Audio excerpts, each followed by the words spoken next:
नमस्कार. माणुसकी फाउंडेशन प्रस्तुत जाऊबाई जोरात या आमच्या यूट्यूब चॅनलमध्ये तुमचे स्वागत आहे.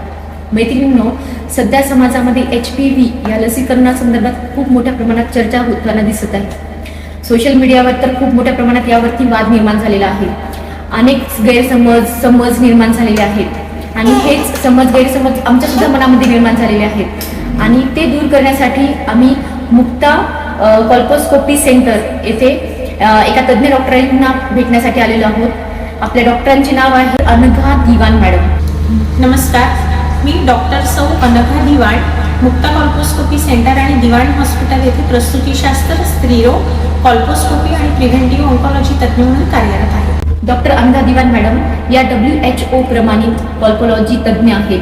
त्याचबरोबर भारतामध्ये जो काही HPV लसीकरणाचा जो काही प्रोजेक्ट राबवला जात आहे त्याच्या सुद्धा त्या तज्ज्ञ आहेत. तर आमच्या मनामध्ये काही प्रश्न आहेत HPV या लसीकरणासंदर्भात, तर तेच प्रश्न आम्ही मॅडमला विचारणार आहोत. त्याचं निराकरण मॅडम नक्कीच करतील. तर सुरुवातीला मी राजेश्री ताईंना विनंती करते की त्यांनी त्यांचे प्रश्न मॅडमला विचारावे. माझा पहिला प्रश्न, HPV म्हणजे नेमकं काय आहे? आपण म्हणतो की मला व्हायरल इन्फेक्शन झालं, विषाणूचं इन्फेक्शन झालं, म्हणजे सगळे म्हणतात मला सर्दी खोकला, ताप आला. ते काय असतं? विषाणूचं इन्फेक्शन, व्हायरल इन्फेक्शन. तसंच HPV हा पण एक विषाणू आहे. त्याचं नाव आहे ह्युमन पॅपिलोमा व्हायरस आणि HPV हा विषाणू गर्भाशयाच्या मुखाच्या कॅन्सरसाठी कारणीभूत आहे. मॅडम, हा HPV विषाणू आहे की तो काय आहे आणि नेमका तो कसा पसरतो? हा HPV विषाणू हा मुख्यत्वे करून स्त्रियांमध्ये शरीर संबंधावाटे पसरतो. तसंच it is also transmitted by intimate skin to skin contact, म्हणजे अति जवळच्या त्वचेच्या संपर्कामुळे सुद्धा हा विषाणू एकमेकांमध्ये पसरतो. आणि मॅडम, हा HPV विषाणू जो आहे याच्यामुळे किती प्रकारचे कॅन्सर होऊ शकतात? ह्या HPV विषाणूमुळे फक्त गर्भाशयाच्या मुखाचाच नाही तर योनी मार्गाचा, नंतर वरच्या त्वचेचा ज्याला आम्ही म्हणतो व्हल्वल कॅन्सर, नंतर योनी मार्गाचा म्हणजे व्हजायनल कॅन्सर, त्याच्यानंतर आपल्या गुदद्वाराचा कॅन्सर म्हणजे ज्याला एनल कॅन्सर म्हणतात, त्याच्यानंतर ओरोफॅरिंजियल कॅन्सर म्हणजे तोंडाचा आणि घशाचा कॅन्सर, आणि पुरुषांमध्ये लिंगाचा कॅन्सर सुद्धा या विषाणूमुळे होतो. मॅडम, आपल्या भारतामध्ये या HPV विषाणूमुळे किती प्रमाणात कॅन्सर पसरतात? हे बघा, आपल्या भारतामध्ये जे गर्भाशयाच्या मुखाचे कॅन्सर होतात त्यापैकी 84% कॅन्सर हे HPV 16 आणि 18 या विषाणूमुळे होतात. मॅडम, मग हा या विषाणूमुळे कॅन्सर होतो, तर मग हा टाळण्यासाठी नेमकं आपल्याला काय करावं लागेल? आता आपल्याला माहिती झालंय की हा कॅन्सर विषाणूमुळे होतो. आता मला तुम्हाला हे सांगायचे की जसं तुम्हाला माहिती की ब्रेस्ट कॅन्सर आहे, ब्रेस्ट कॅन्सर झाल्यानंतर तुम्हाला कळतं. म्हणजे ब्रेस्ट मध्ये बारीकशी गाठ असो, ती किती 1 सेंटीमीटर पेक्षा कमी असो, पण ती गाठ आल्यानंतर कळतं. पण ती गाठ येण्याच्या 5 ते 10 वर्षाआधी तुम्हाला कळतं का? नाही. पण फक्त सर्व्हायकल कॅन्सरच्याच बाबतीत हे शक्य आहे की कॅन्सर होण्याच्या 5 ते 10 वर्षाआधी आम्ही तुम्हाला सांगू शकतो की तुम्हाला पुढे सर्व्हायकल कॅन्सर होण्याचा धोका आहे. आणि ते का? कारण आपल्याला या कॅन्सरचं कारण माहिती आहे आणि त्या कॅन्सरचं कारण आहे एक विषाणू, आणि म्हणूनच आपण हा कॅन्सर होण्याच्या 5 ते 10 वर्षाआधी सांगू शकतो की बाबा तुम्हाला हा कॅन्सर होण्याचा धोका आहे. मग आता हा धोका तुम्ही कसं ओळखाल? तर याच्यासाठी काही टेस्ट आहे. तर त्या टेस्टला आपण स्क्रीनिंग म्हणतो, स्क्रीनिंग किंवा तपासणी. तर त्या आहेत एक तर पॅक टेस्ट, जी प्रत्येक स्त्रीने तिच्या 25शी नंतर करायला पाहिजे. दुसरं म्हणजे HPV DNA टेस्ट, ज्याच्यामध्ये आम्ही गर्भाशयाच्या मुखाच्या पेशींमध्ये हा जंतू आहे का हे बघतो. त्या टेस्टचं नाव आहे HPV DNA टेस्ट. आणि तिसरं आहे कॉल्पोस्कोपी, ज्याच्यामध्ये आम्ही गर्भाशयाच्या मुखावर झालेले बदल म्हणजे प्री कॅन्सरचे बदल आम्ही कॅन्सर होण्याच्या 5 ते 10 वर्षाआधी डिटेक्ट करू शकतो. मॅडम, या ज्या काही तपासण्या आहेत नाही का, तर या कोणत्या वयामध्ये आम्ही कुणी करायला पाहिजे? आपली जी जागतिक आरोग्य संघटना आहे त्यांनी सांगितलं आहे की प्रत्येक स्त्रीने तिच्या 25शी नंतर ह्या तपासण्या काही पर्टिक्युलर कालावधीनंतर करायला पाहिजे. तर आता कोणी करायला पाहिजे? तर ज्या स्त्रियांचं लग्न हे कोवळ्या वयात झालेलं असेल अशा सगळ्या स्त्रिया, म्हणजे 18 वर्षाच्या आधी झालेल्या आहेत, किंवा दुसरं म्हणजे ज्यांच्या वारंवार प्रसूती झालेल्या आहेत, ज्यांचे वारंवार गर्भपात झालेले आहेत, ज्यांच्या 3-4 पेक्षा जास्त प्रसूती झालेल्या आहेत. या सगळ्यांनी काय होतं की तुमचं हे जे गर्भाशयाचं मुख आहे या मुखाला वारंवार इजा होते आणि तिथे HPV विषाणूचं इन्फेक्शन होण्याची शक्यता वाढते. आता मी तुम्हाला काही लक्षणं सांगणार आहे. जे लक्षणं ज्या स्त्रियांना असतील त्यांनी आपल्या तपासण्या आवर्जून करायला पाहिजे. मग त्याच्यामध्ये कोण कोण आहे? एक तर ज्यांना वारंवार योनी मार्गाच्या तक्रारी, जसं वारंवार पांढरा स्त्राव जाणे, तीव्र वासाचा स्त्राव जाणे, वारंवार योनी मार्गाला खाज येणे, किंवा ज्यांना शरीर संबंधानंतर लाल डाग पडणे, ज्यांना वारंवार लघवीचे इन्फेक्शन होत असेल अशा सगळ्या स्त्रिया, किंवा ज्यांना 2 पाळीच्या मध्ये लाल डाग पडत असतील अशा सगळ्या स्त्रिया, किंवा ज्यांना पाळी गेली आहे पण पाळीनंतरही लाल डाग पडतात आहे, अशा सगळे हे जे लक्षणं आहे यांना आम्ही रेड फ्लॅग म्हणतो, म्हणजे धोक्याचे लक्षण. अशा सगळ्या स्त्रियांनी तपासण्या करायलाच पाहिजे. पण ज्यांना ही लक्षणं नसतील तशा सगळ्या स्त्रिया ज्या की 25 वर्षाच्या नंतर आहेत त्या सगळ्यांनी दर 5 वर्षांनी किंवा दर 3 वर्षांनी आपल्या ह्या सगळ्या तपासण्या करून घेणं गरजेचं आहे. मॅडम, हा जो कॅन्सर तुम्ही सांगताय तर तो लसीकरणाद्वारे आपल्याला कसं टाळता येईल? आता आपल्याला या सर्व्हायकल कॅन्सरचं कारण माहिती आहे HPV विषाणूचे इन्फेक्शन.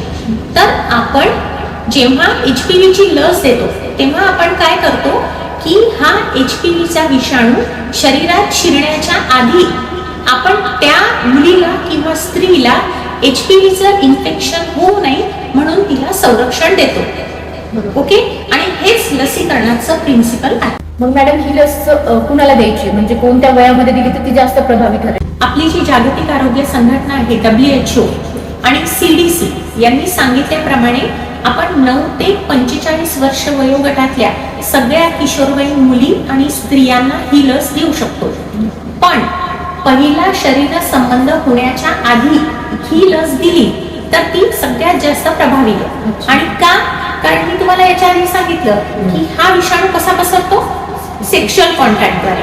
मग पहिला शरीर संबंध होण्याच्या आधी म्हणजे HPV विषाणूचं इन्फेक्शन होण्याच्या आधी जर आपण ही लस दिली तर ती सगळ्यात प्रभावी ठरेल. मॅडम, या HPV लसीची म्हणजे किती प्रकार आहेत आणि मग ती की स्त्रियांना कशी देतात आणि मुलींना कशी देतात? ओके, या लसीचे 2 प्रकार आहेत. एक तर क्वाड्रिव्हॅलेंट व्हॅक्सिन आणि नोनाव्हॅलेंट व्हॅक्सिन. क्वाड्रिव्हॅलेंट व्हॅक्सिन म्हणजे जी 4 प्रकारच्या विषाणूंपासून संरक्षण देते आणि नोनाव्हॅलेंट व्हॅक्सिन म्हणजे जी 9 प्रकारच्या HPV विषाणूंपासून संरक्षण देते. आता जी क्वाड्रिव्हॅलेंट व्हॅक्सिन आहे ती आहे एक जी आहे अवेलेबल, तिचं नाव आहे सर्व्हायवॅक आणि दुसरी आहे गार्डासिल 4 आणि जी नोनाव्हॅलेंट व्हॅक्सिन आहे तिचं नाव आहे गार्डासिल 9. तर मला सांगायचं आहे की जी नोनाव्हॅलेंट व्हॅक्सिन आहे ती जर आपण दिली तर ती व्हॅक्सिन आपल्याला 9 प्रकारच्या विषाणूंपासून आणि 6 प्रकारच्या कॅन्सर पासून प्रोटेक्शन देते. ठीक आहे, आणि ही लस जी आहे ती फक्त तुम्ही मुलींनाच नाही तर 9 ते 26 वर्ष वयोगटातल्या मुलांना सुद्धा ती लस तुम्ही देऊ शकता. ओके, म्हणजे ही लस 9 ते 26 वर्ष वयोगटातले मुलं मुली आणि 9 ते 45 वर्ष वयोगटातल्या स्त्रिया ही लस घेऊ शकतात. मॅडम, या वॅक्सिनचे साईड इफेक्ट काय आहेत? आता सध्या सोशल मीडियावर जो धुमाकूळ चालू आहे तो या लसीचे साईड इफेक्ट किंवा ऍडव्हर्स इफेक्ट बद्दलच आहे. तर मला हे सांगायचं आहे की ज्या सगळ्या महत्त्वाच्या जागतिक संघटना आहेत जसं WHO म्हणजे जागतिक आरोग्य संघटना आणि CDC म्हणजे सेंटर्स फॉर डिसीज कंट्रोल आणि प्रिव्हेन्शन यांनी जो पूर्ण अभ्यास केलेला आहे आणि यांनी जो निष्कर्ष काढलेला आहे की ही जी लस आहे HPVची लस ही दिल्यानंतर कोणतेही मोठे दुष्परिणाम नाहीत. आता आपण कुठलीही लस दिली तर लस दिल्यानंतर आपल्याला तात्पुरतं त्या जागी दुखणार, ज्याला आम्ही म्हणतो की थोडंसं सोर आहे. तर ही लस दिल्यानंतर सुद्धा लस ज्या ठिकाणी देतो त्या ठिकाणी थोडंसं तुम्हाला दुखू शकतं. बाकी या लसीचा कुठलाही दुष्परिणाम हा आजपर्यंत सिद्ध झालेला नाहीये.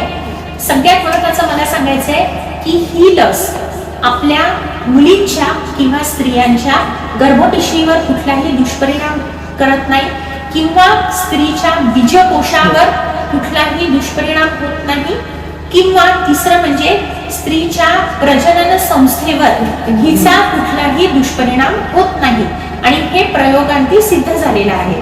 आणि आणखी महत्त्वाचं म्हणजे कुठलीही म्हणजे ही लस घेतल्यानंतर म्हणजे 2009 मध्ये ज्या मुलींनी आणि स्त्रियांनी ह्या लसी घेतलेल्या आहेत त्या मुलींना आणि स्त्रियांना आज एक एक दोन मुलं आहेत. म्हणजे कुठल्याही प्रकारचा दुष्परिणाम हा स्त्रीच्या बीजकोशावर किंवा तिच्या प्रजनन संस्थेवर झालेला नाही आहे आणि हे प्रयोगांती सिद्ध झालेलं आहे. मॅडम, या लसीचे तुम्ही नंतर थोडेफार दुष्परिणाम म्हणू शकता, पण सामान्य दुष्परिणाम होतात ना, तर मग ती लस घेण्याच्या अगोदर काय काळजी घ्यायला हवी किंवा मग नंतर काय काळजी घ्यायला हवी? जनरली काय असतं, हीच लस नाही तर कुठलीही लस देताना आम्ही आधी पेशंटची हिस्ट्री घेतो.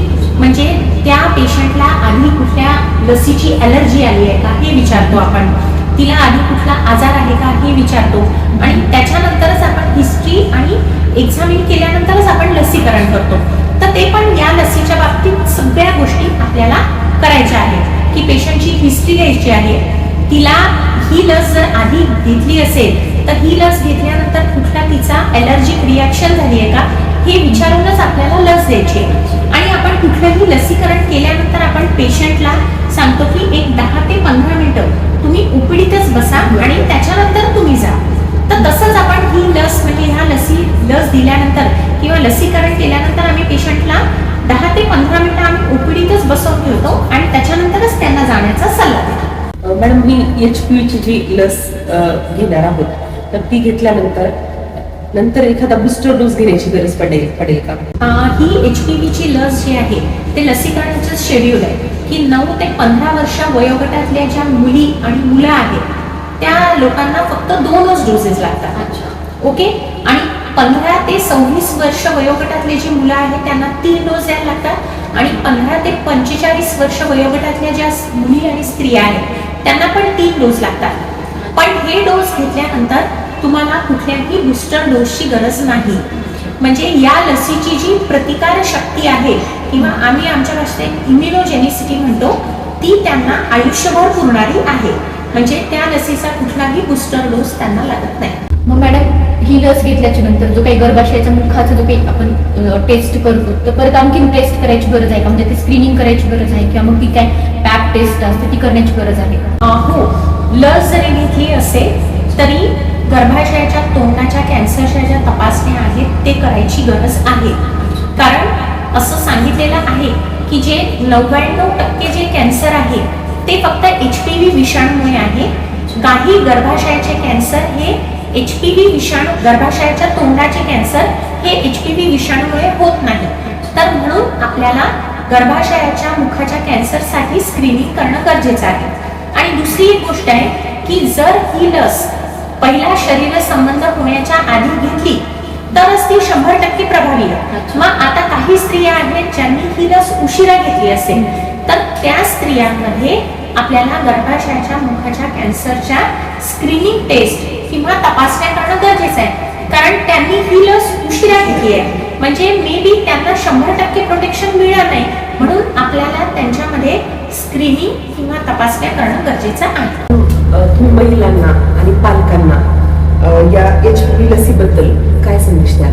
आपलं हे जे कार्यक्रम आहे हे संपवताना मला एकच सांगायचं आहे की ही जी HPVची लस आहे ही मुलांसाठी, मुलींसाठी आणि स्त्रियांसाठी 100% सुरक्षित आहे. हे कशावरून सिद्ध झालेले आहे? आपली जी जागतिक आरोग्य संघटना आणि CDC यांनी जे अभ्यास केलेले आहे, यांनी जे प्रयोग केलेले आहे आणि निष्कर्ष काढलेले आहेत त्याच्या अंती असं सिद्ध झालेलं आहे की स्त्रियांची फर्टिलिटी किंवा जी प्रजनन क्षमता आहे या प्रजनन क्षमतेवर ही लस घेतल्याने कुठलाही परिणाम होत नाही. उलट जर ही लस तुम्ही दिली नाही आणि जर सर्व्हायकल प्री कॅन्सर म्हणजे गर्भाशयाच्या मुखाच्या कॅन्सरची पूर्वस्थिती आणि जर कॅन्सर झाला तर उलट स्त्रियांची प्रजनन क्षमता धोक्यात येऊ शकते. ते कसं ते मी सांगते की जर समजा सर्व्हायकल प्री कॅन्सर झालं तर काही विशिष्ट उपचार पद्धती असतात ज्या उपचार पद्धतीमुळे आम्हाला गर्भाशयाच्या तोंडाचा काही भाग काढून टाकावा लागतो ज्याला आम्ही लेट्स म्हणतो किंवा गर्भाशयाच्या तोंडाचा भाग हा आम्हाला जाळून टाकावा लागतो. आणि ही ट्रीटमेंट केल्यानंतर उलट जर ही स्त्री प्रेग्नंट राहिली तर प्री टर्म डिलिव्हरी वगैरे होण्याची शक्यता असते.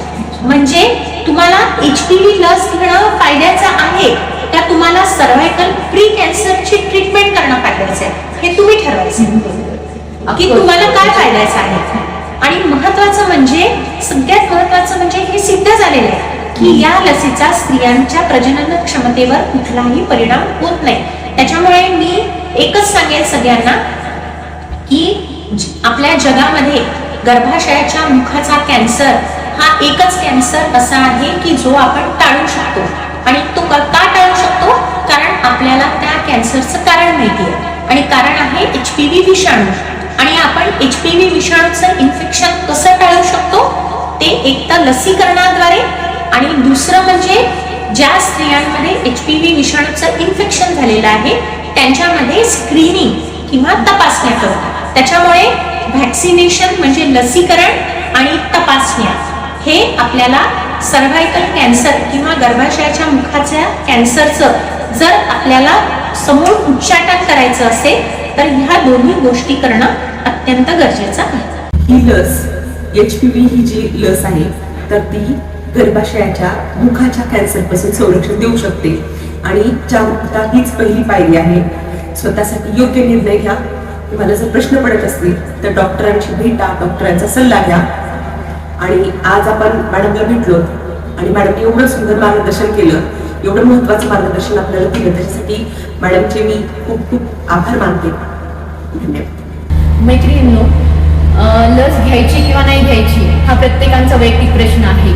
जर तुम्हाला लस घ्यायची असेल किंवा नाही घ्यायची असेल तरी पण तुम्ही म्हणजे या सोशल मीडियावरती विश्वास न ठेवता, या अफवांवरती विश्वास न ठेवता तुम्ही तुमच्या जवळच्या ओळखीच्या तज्ज्ञ डॉक्टरांशी भेटा, डॉक्टरांशी बोला, त्यांना भेटा आणि त्यानंतर तुमचा जो काही निर्णय असेल तो निर्णय घ्या. एवढंच म्हणेल. आणि जो काही तुमचा गैरसमज झालेला असेल किंवा थोडाफार आम्ही तो मॅडमशी चर्चा करून आम्ही तो कमी करण्याचा प्रयत्न केलेला आहे. जर तुम्हाला या व्हिडिओमधून काही माहिती मिळालेली असेल, चांगली माहिती मिळाली असेल तर तुम्ही तो नक्कीच शेअर करा आणि आमच्या चॅनलला लाईक करा, सबस्क्राईब करा. धन्यवाद.